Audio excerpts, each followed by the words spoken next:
আসসালামু আলাইকুম রহমতুল্লাহ। আমাদের একজন অভিভাবক এখানে আছেন আমাদের ফ্রি মেডিকেল ক্যাম্প ইসলামিক দাওয়া ফাউন্ডেশনের উদ্যোগে। তো আমি স্যারের কাছে আমাদের এই ইসলামিক দাওয়া ফাউন্ডেশনের কার্যক্রম সম্পর্কে তার মতামত ব্যক্ত করার জন্য অনুরোধ করছি। বিসমিল্লাহির রহমানির রহিম। আমি সর্বপ্রথমে ইসলামিক ফাউন্ডেশনের উদ্যোগে আয়োজিত আজকের এই অনুষ্ঠানের যারা কর্তৃপক্ষ তাদেরকে অশেষ অশেষ ধন্যবাদ জানাই।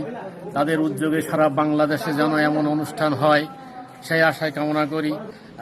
তাদের সেবায় যেন এলাকার গরিব দুঃখী মানুষ অনেক উপকৃত হয়, আমি সেই আশা ব্যক্ত করি। আরও যারা বাংলাদেশের এই ধরনের ডাক্তার আছে তারাও যেন আজকে দরিদ্র মুক্ত দেশ গড়ার লক্ষ্যে দরিদ্র মানুষের সেবা করার জন্য যেন সবাই এইভাবে এগিয়ে আসে, এই কামনাই করি। আর বেশি আমি কিছু বলবো না। আমি ইসলামিক ফাউন্ডেশনকে আবারও অভিনন্দন জানাই। আসসালামু আলাইকুম।